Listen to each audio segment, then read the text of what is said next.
This is going to be a guide on helping you guys learn and quickly master the 5 counters in Dragon Ball Sparking Zero. The 5 counters are as followed: the Perception, Super Perception, Revenge counter, Super counter, and then there's Z counter. And then we're just going to also throw high speed evasion in there. So there are 6 different counter measures in this game that you want to master and have a good understanding of. Well, this is going to be the comprehensive guide for you. So make sure you guys listen up, subscribe, hit the like button. Let's hop into it. It is crucial that you get an understanding of how each of these counters work, and if you watch some of the other videos, pretty much you can get an understanding of these going into the battle mode.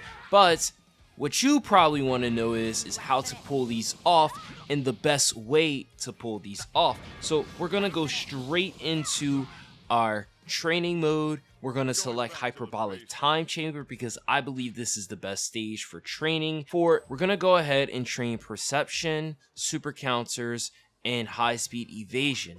Go into training settings. You're going to choose opponent settings, change your strategy to rush attacks. I reckon you choose maybe a mixture of fast attackers, slow attackers, so you can get the hang of it. I had Whis and Vegeta on a team, so yeah, if you want to just copy me, then go for it. The first counter, Perceptions. Perception is basically when someone is guarding you, you're holding circle, then you will go ahead and do a counter, and depending on when they attack you, you'll do a Sonic Sway, which will drain, lower their ki, and then you'll hit them with a counter. This is basically useful if you want to mess with the person's ki resources. If someone is a rusher and they're just way too much on you, then this is something that you're going to want to employ. Like I said, it's very easy to pull off. It's more so the timing of whether you do the counter attack or the Sonic Sway. These two things you just have to practice to figure out what's the timing, at which point do I activate this. The second thing you're going to want to go ahead and train is the Super Counter. Now, why am I skipping the Super Perception? Because Super Perception relies on skill count, and yes, you can do this, but it's going to be in particular to charge attacks and in other instances such as a revenge counter. If a person's not using a revenge counter, you really don't want to make use of the Super Perception a lot because you're going to be using resources too much that you don't want to be using. So same setting could be used to practice the Super Counter specifically against rush attacks. So just let the opponent hit you and try to figure out at which point can you activate it. But again, when you're trying to do the Super Counter, you want to make sure you're pressing up and square simultaneously. If it doesn't work, let go, try again at the right timing. Again, you're looking to see when you get hit. The connect is when you want to make sure you're pressing it just before. Eventually, you'll start to get the hang of doing this. But again, in terms of the controller, you want to let go of the buttons and re-push them. If you hold up and then press square or whatever you're using, you're going to get into a habit and you're not going to activate it. It's just not going to work. So instead, let go, do it again, let go, do it again, let go, do it again. I ended up practicing this on the opponent for a while in training, and I'm starting to get a little bit of the hang of it as I can do it. Now, in this particular instance, if you can't pull it off after they do their basic rush attack and they send you back, this could also be a time in which case you can practice your high speed evasion.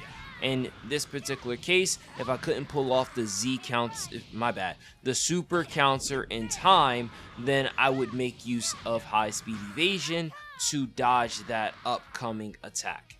After you get the hang of using the Super Counter while being rushed, you want to start practice doing it when you're being charged attacked, and also when you have follow-up attacks and other type attacks hitting you, such as Z counters. So here's what you're going to want to do. Go into the training settings. You want to go down to opponent settings and change the strategy to smash and counters. What this is going to allow you to do is both practice your super counters and practice your Z counters. See, the enemy is going to do a smash attack, and then when they successfully pull it off, they will do a follow-up attack. This follow-up attack will allow you to practice the Z counters effectively. But what you also want to practice is using the super counter in instances where you're being follow-up pursuit attack, because if you can practice doing super counters in these different situations, it's going to give you another counter that you could potentially pull off or more reliably pull off, as the super counters do not use key unless I'm wrong, while the Z counters can use key. And if you and the opponent keep going back and forth, it could be a battle, in which case when you finally lose or win, someone's taking a bunch of damage. So you want to practice super counter in this format as well. You could also practice your high speed evasion with the smash attacks, but outside of that, this is mostly for the two counters, super and Z counter. You can also try practicing the super perception in revenge counters to see what counters those, and then what can you follow up if that gets countered, such as if you do a super perception, can you then get countered, but then can you counter their counter with another type of counter? So just practice. After you get the hang of doing that for a while, then you want to practice high speed evasion specifically for beam attacks. You want to go back into training and you want to go into the opponent's settings, go to strategy and select beam type blast. The computer will focus only on using beam type blast, and this training is useful for practicing high speed evasions. So basically, after you do this, the opponent is going to use the blast. Pay close attention to when from the cutscene plays to when the blast is hit. When can you press the R button or what circle button, whichever one you're using, to then vanish the attack, and then it'll allow you to then go attack them and cause damage to them. I did not practice this with rush super attacks, so if they do also work, which I've seen that they do, I'll put out a video for that if people want that.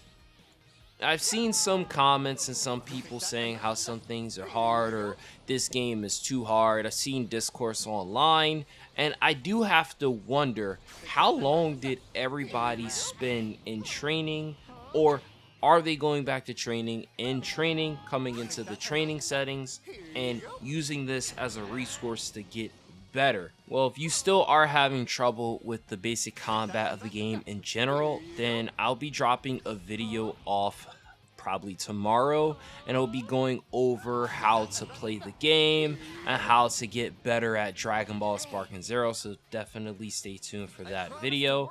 I am Makai. What yo? Hopefully you guys enjoyed the video. Hit the like button, subscribe, and I'll catch you guys in the next one. Peace.